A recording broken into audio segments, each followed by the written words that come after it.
All right, here we go. What's going on, everybody? Welcome back to the Purple and Gold Bars Show. I am your host, Supreme Overlord, aka Mr. AI Man 3000, aka Mr. Purple and Gold Bars, at your service. Holy moly, I think I'm actually getting completely over this flu, cold, cough, whatever I got, because this is the first time I don't feel like my voice is really scratchy. But we got a good one for you guys today. We're going to go over three trending topics that I wanted to cover. One, the same old Lions and the timeline. I want to remind everybody what I had said in a previous live talking about how the Lions aren't like us, as well as talking about Shedure Sanders and the situation that he's in and some of the thoughts that I've had. And lastly, talking a bit about our Minnesota Vikings. So I hope you guys are ready to lock in, tap in with me tonight. Let me know what you guys are thinking in the comments. I'm probably going to be like quite zoned into everything because I want to make sure I cover everything. But I hope you guys enjoy the live. Let's kick it off with the show intro, guys.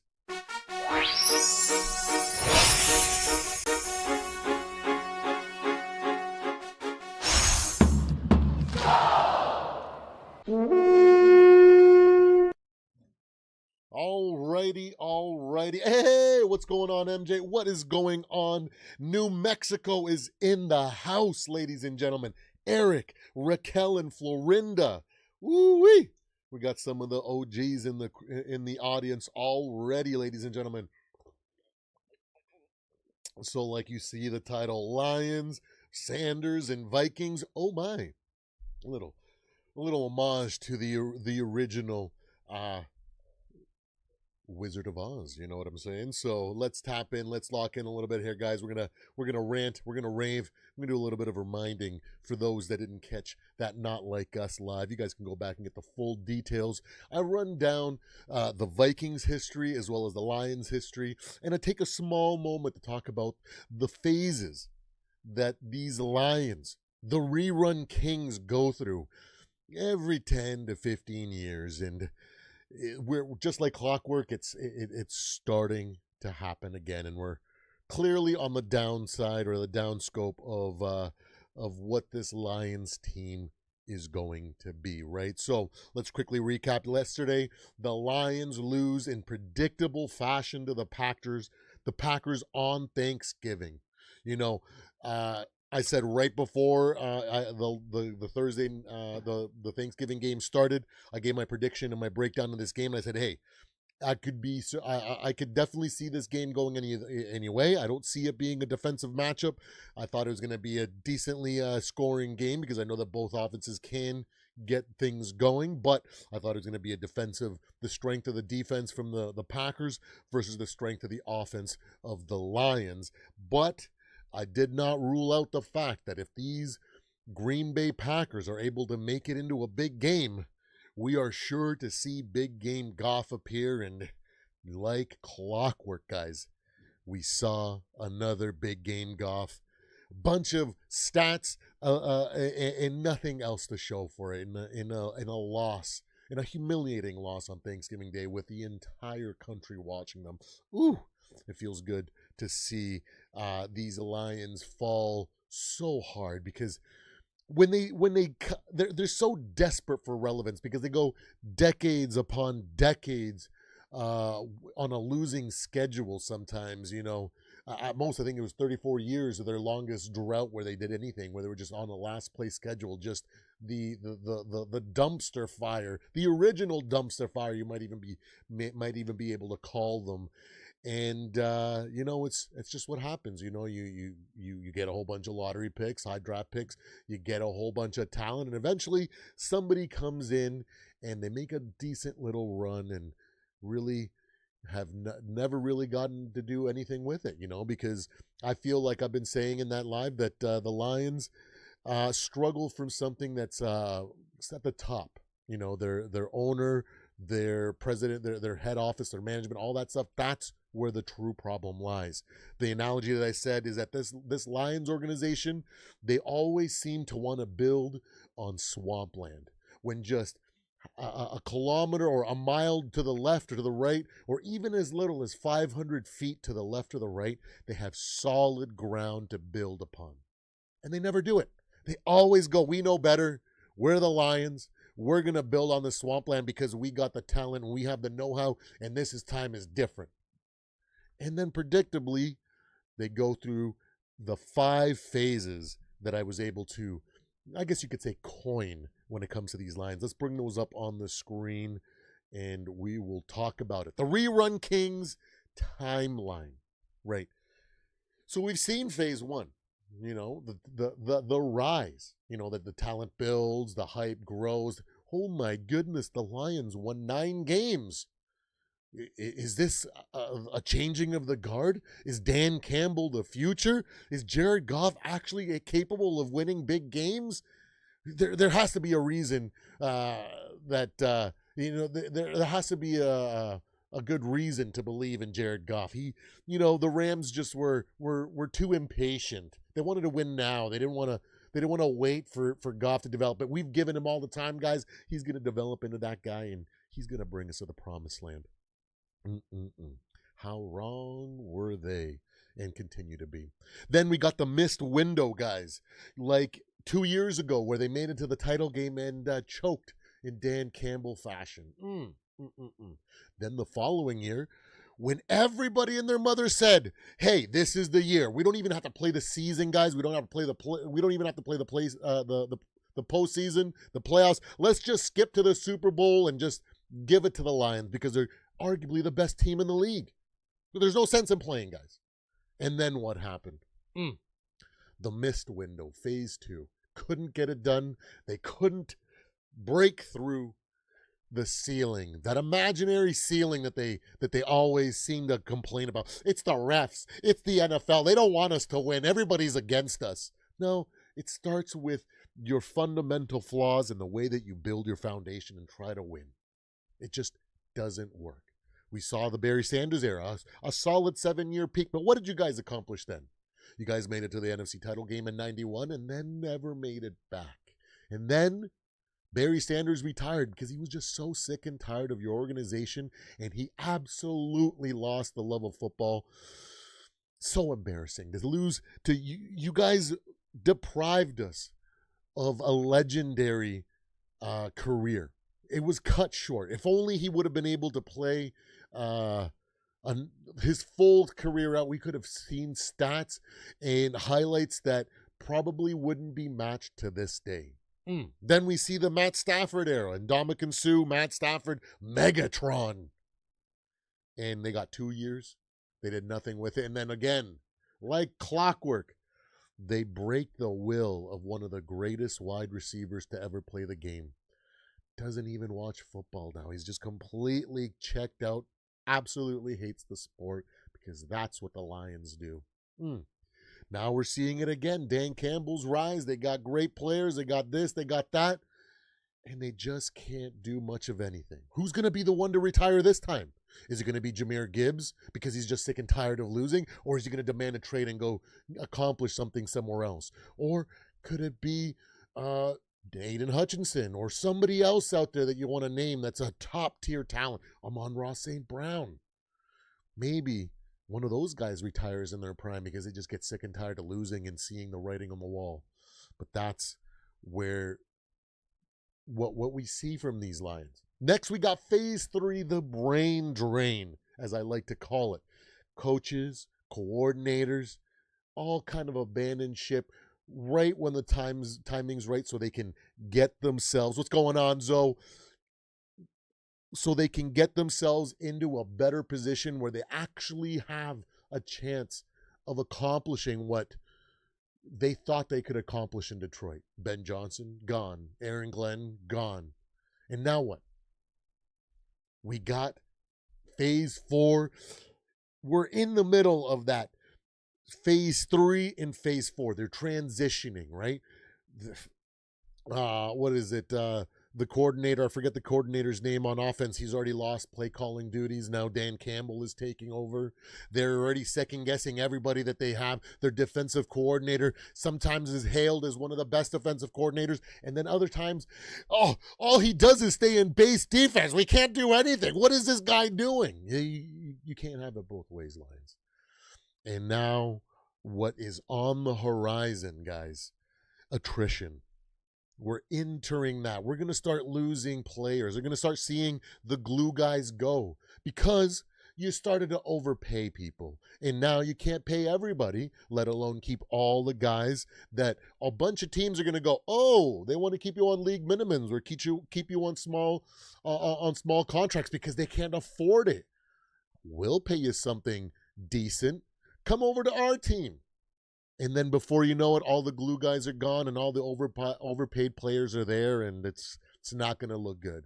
And then before you know that, we're going to see a bunch of those guys going to be like, hey, you know what? I see what's going on, and let me get out of here. When they're going to go talk to their agents and being like, hey, we need to move on. We need to get them we need to force a trade. We need to get out of here because the Lions are going nowhere fast, and I don't want to be here when everything goes completely sour. And that's when we see the locker room get divided because some guys are going to be like, guys, open your eyes. We can't do nothing. We can't win with this team. Our coaching sucks. Our offensive coordinator, everything sucks. We're literally regress, and you guys don't want to admit it. The other half is going to be like, guys, do you guys not remember 2022 and 2023 where we're so close? We're still that close.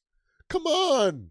Just give us another shot. And it's going to eventually get to the point where they fall apart and they lose the locker room. And then we get the final phase, which is the most beautiful for us NFC North because we got to endure this every 10, 15 years. The Lions get so hung up on not being relevant that when they get a little bit of relevance, they become the most annoying fan base in the world, okay? And this is when we get to come out and just start poking and laughing and reminding people that you guys are just the same old Lions. So embarrassing. We're only about maybe what's the over-under, so 1 or 2 years before the Lions are completely on a last place schedule and the laughingstock of the league. Let's put it at 2 years. In 2 years, I think. Maybe less, 2 or more. So I guess we'll give it the over-under on 2 years. At least that's when we're going to see the same old Lions on a last place schedule and that phase 5 full in effect, the collapse. The locker room is completely lost and they're going to have to go back to rebuilding mode for, another 10, 15, 20 years. And it is so beautiful to see. I'm so happy to go back and look at my preseason bold predictions. And one of my bold predictions was that I would be surprised if the Lions were able to win 10 games, more than 10 games. And look where they're on pace to win 10 right now. It's as if I have a magic crystal ball, or maybe it's just easy to see and predict because when you look and you do your research, the best predictor of future outcomes is past experience and past results. And when you see the reoccurring trend that these Lions have, that's what you get. And that's why it's the same old Lions, baby. Oh man, it's a good time to be an NFC North fan, ladies and gentlemen. But now, enough dunking on the Lions because it's fun and all. We need to start the stream with a little bit of laughs here, but let's get into it, guys. Let's talk about Shedure Sanders, man. Last week he had his first career start and first career start and first career win against the Raiders. He went 11 for 20, 209 yards, 2 touchdowns en route to beating the Raiders 24-10. A great performance from a young guy against the perfect opponent, a team that's struggling, that is going to give him enough challenge to actually get things done. You don't want him to go up against the Patriots or some really dominant team right now that's looking like there's nothing anybody can do against them, right? Or prime Chiefs, because that would really put a damper on him and it'd be too hard for him. But it was great to see the young man come out and put out such a good first performance. I have definitely not been a hater when it comes to Shedure Sanders. I've definitely been skeptical. I've definitely kept my judgments to a minimum because, again, I haven't seen him play. And all I've had is third-party accounts and tweets and news reporting on what's going on with the Cleveland Browns. So like I've been saying in the last couple lives, I want Shedure Sanders to get a full shot so he can either show us that he is a bust or that he is a quality starter or a franchise quarterback. I just want him to have an honest shot without his team or his coach or anybody else playing against him. And unfortunately, I don't think the Browns are going to be that team unless they go ahead and cut ties with their GM and Stefanski, because Stefanski does not like him for whatever reason. I don't get it. I'm so glad we moved on from Stefanski. I'm so glad that we didn't make that mistake and hire him as our head coach, because we would be, the last 4 or 5 years would have been pure torture with him. So I am glad that we didn't have to go through that. And then now, one thing that I noticed this week that came out is that apparently Shedure has been running the scout team and has been participating over the last few weeks in what they've called the Hungry Dogs period, where he's been able to get extra reps beyond the scout team reps in order to prepare him for when he does inevitably start. Now, that's completely different from the narrative and what was been reported before. Before that, all I kept hearing is like, he's so bad that he's not even getting scout team reps. He's just on the sideline, just doing just basic stuff. And there's no way that you can put him on the field because he's so bad. So what is it? What are we looking at here? Was it the Browns sabotaging him or didn't believe in him, or, best case scenario, we're trying to preserve his trade value? Or is it this new reporting that's coming out that he's actually been getting all the reps this entire time? Everything else before that was fake news. And this is what's actually coming. That's why he's looked so good. I don't know. I can't tell you. I haven't been in the building. I haven't been watching the practices. A lot of those practices, especially during this time of the season, are definitely closed because you don't want people to be recording things and taking notes and then giving it to other teams so they can prepare for you and stuff like that. So I get it. You know what I mean? It's hard to get the truth out. But you know what? I want to continue to see and I want only the best for Shedure Sanders. I get it. He can be a little crass. He's not the greatest, maybe spokesperson or doesn't talk to the media real well. I guess people don't like him, and he's also rubbed me the wrong way in the way that he's handled things. For me, it was that moment where he refused to answer and he just kept moving his mouth without saying anything and acting like he was some cool guy, so that rubbed me the wrong way. But you know what? I'm not going to base any of my judgments or wish him bad because of any of those things that actually don't matter when it comes to playing football.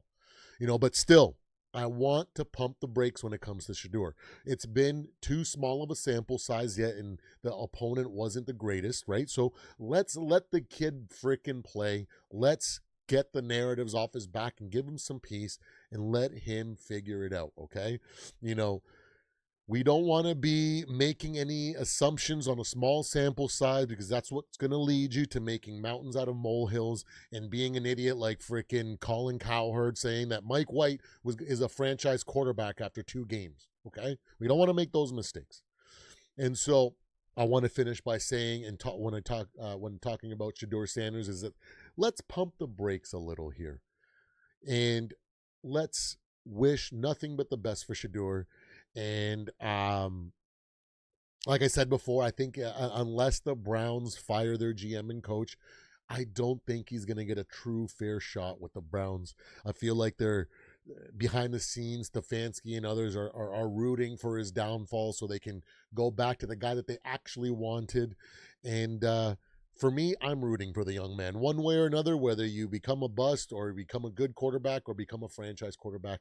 I just want you to have a fair shot, and I'm always rooting for the best, especially for the young guys. Because, man, admit it or whether you want to admit it or not, every single player that makes it to the NFL, regardless of whether they make it there being an undrafted free agent or a top lottery pick, first overall, the amount of dedication and time that they have to put into developing themselves and putting film on or putting the stats and getting the right positions in order to get drafted and make it to the league is a lifelong commitment. All the freaking house parties and all the early nights and early practices and extra coaching and everything that they've dedicated in order to get there is something that is worth applauding. And I just, I don't want to dog on people because they've literally put their entire lives on the line in order to get here. And the second that they get here, you're just going to bully them and dog them and come up with these wild, ridiculous narratives and conspiracies. It's just unbecoming of people with some intellectual honesty. Which brings me to our Minnesota Vikings, ladies and gentlemen. J.J. McCarthy has officially been ruled out against the Seahawks. He hasn't cleared concussion protocol. And right on cue, the conspiracy theorists are out in full force. Suddenly, J.J.'s being soft-benched. KOC is a fraud. The Vikings made a mistake from moving on from Daniel Jones and Sam Darnold. Let me start with this. This is the Dunning-Kruger effect on steroids, ladies and gentlemen. And I've noticed from the time that I've started making football content, because I watch a lot of creators from different teams to get a good understanding of what they're saying on the inside so that I'm not getting lost in my own bias and my own research and things that I've potentially missed. So I get a good, well-rounded, unbiased opinion formulated so I can give you guys some good feedback. And what I've noticed is that every single fan base, every single team, regardless of how good or how bad they are, they always say the same things. Fire the coach, fire the GM. The play calling sucks. Our defense sucks. We need to get rid of everything. Blow it up. Our quarterback is trash. Everything. Literally the whole thing. Basically every franchise's fan base says the exact same thing. You honestly have to have the brain capacity of a field mouse to believe every conspiracy theory that floats across your timeline. People say, well, conspiracy theories have ended up being true. Right. And people also have won the lottery. How many times have you won? Right? So human beings are notoriously terrible at visualizing or quantifying probability. We fall victim to probability neglect, projection bias, scope neglect, and of course the Dunning-Kruger effect.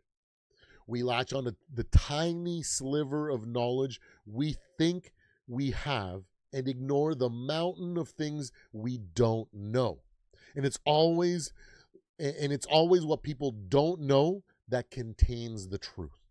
That's how you get people in 2025 who still think the earth is flat, who think the NFL is rigged, who fire off ridiculous JJ, KOC, and Vikings takes after watching a couple games or even just a couple drives. Maybe even just a highlight reel. When you don't understand human development, learning curves, or the different types of developmental trajectories, you end up calling JJ a bust or Mike White a franchise quarterback. Remember Mike White?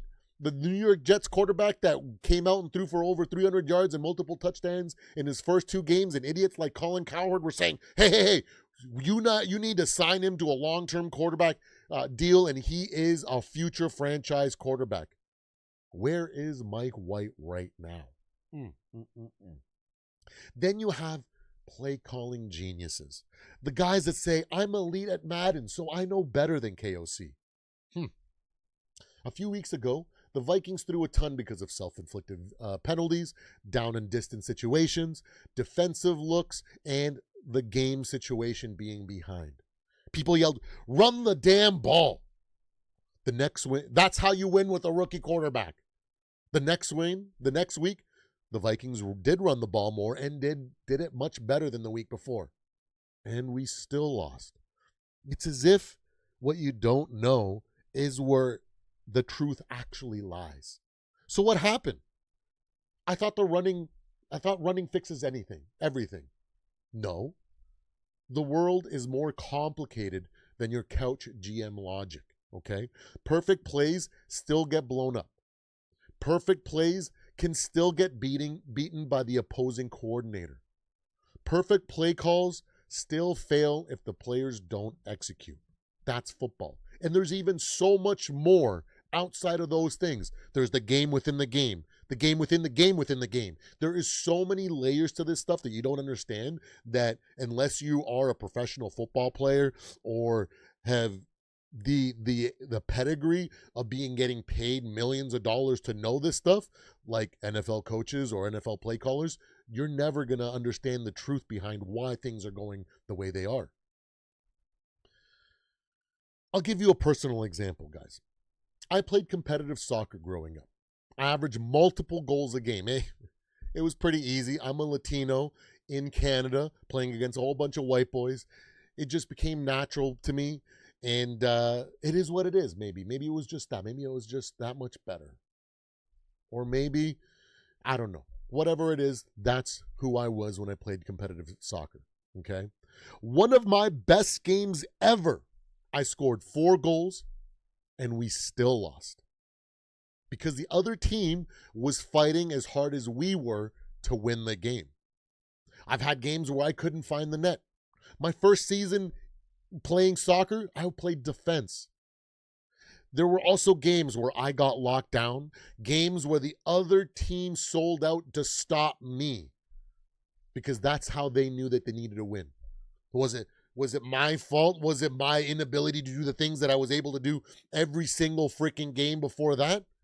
Or was it that sometimes, no matter how hard or how good you are, when you face an immovable object, you aren't going to succeed. And sometimes that failure allows you to grow a little bit further, so then the next time somebody tries to do that, you have strategies developed in order to overcome those things, you know? So I laugh when someone says, see, the play calling sucks. See, no. You don't know what you don't know. That's the actual problem here. Now, the revisionist history around Sam Darnold and Daniel Jones has just been ridiculous and lazy so far. Nobody should be shocked that Sam is having a good regular season. But late in the year and in the playoffs, it's not going to look the same. A couple of weeks ago, it came out that Sam was committed to not playing hero ball, taking what the defense gives him and sticking to the game plan. The moment a defense hits him in the mouth, it all went out the window. We've seen that movie as Vikings fans. We saw it in Week 18 against the Lions for the division, and then we also saw it against the Rams in the playoffs. And this year, we saw it against the Rams again, where he threw 4 picks and a loss. It's as if we knew what we were doing when we were moving on from Sam.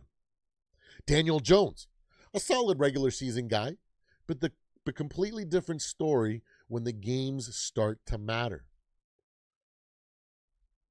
And let's not forget that he's on a last place schedule, because the Colts were pretty garbage last year. So it's pretty easy to do what he's already done. You know, and when the Steelers punched him in the mouth and they stopped Jonathan Taylor and put the game on his shoulders, he fell apart because he doesn't have the ability to put the cape on and be Superman for the team. That's just not in his DNA. He might become a quarterback that can be successful in the playoffs, but that is definitely not something that he'll ever have. That skill set of just not giving up, not allowing doubt to creep in and saying, I'm going to pull this out the fire. That's just not in Sam Darnold. That's not in Daniel Jones. Okay? Let's not act like either one of these guys have suddenly become a top-tier postseason warrior. They still need time and reps in those meaningful type of games in the postseason in order to become that guy. And it's going to take this year, next year, maybe even the year after before we can honestly say that either one of those two guys are going to be something to be scared of when the postseason comes. So when people say the Vikings made the wrong decision committing to JJ's development, instead of sticking with Sam or Dan, just to get embarrassed in the playoffs, yeah, I'm going to laugh, okay? Because I don't know about you, but I didn't want to have another humiliating loss with either one of those guys and be the laughing stock of the league. Because the same people that are saying these things would be the first one to say, see, you should have just played the rookie. You overpaid for Sam or Dan. What a terrible contract you guys are stuck with. After the inevitable postseason collapse that would come if we still had Sam Darnold or Daniel Jones as our starter. It's lazy, it's ignorant, and it's reactionary. And especially when we haven't gotten to the point of the season where we can actually make that assessment. I knew this season was going to be a grind. I said it months ago. We would have been going through growing pains, injuries, and bumps along the way. But I also believe that this roster and coaching staff would fight through it, either sneaking into the playoffs or winning 8 to 9 games while putting down the foundation for the future. I've trained people as a personal trainer, as an employee, as I've said multiple times on this channel. I've seen naturals who cruised through early in training and collapsed when adversity hit. I've seen strugglers who I thought had zero chance of lasting and then ended up outlasting everyone and becoming top performers. Development is not linear. Human performance is non-linear.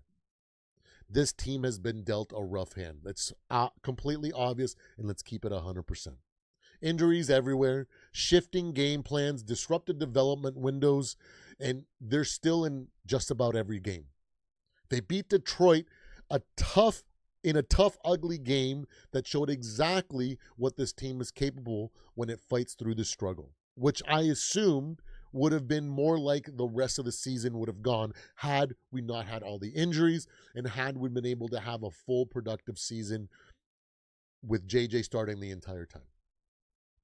That's why I'm excited for this weekend. Not because Max Brosmer is some hidden Tom Brady or Brock Purdy in the making, but because he needs real NFL reps in meaningful games to grow into a quality backup. Next year, or whenever the time comes, the year after, whatever it is, there's going to be a situation where we're going to need to come up with a win, and he's going to be put in there. And I would much rather him get some playing experience now than have his first start or first playing time being at that exact moment when we actually need him to be at his best. That's how you develop depth. That's how you build infrastructure around a future rookie franchise quarterback in J.J. McCarthy. Win or lose, the Vikings, the coaching staff, and Max himself are gaining exactly the kind of experience they need this weekend. You have to fail to grow sometimes. You have to stumble before you run. It's a tale as old as time. So don't worry, Vikings fans. We are right on schedule, whether people want to believe it or not. And there you guys have it. I hope you guys enjoyed the live today, and I hope you guys have a great rest of your weekend. I will catch you guys on the next one.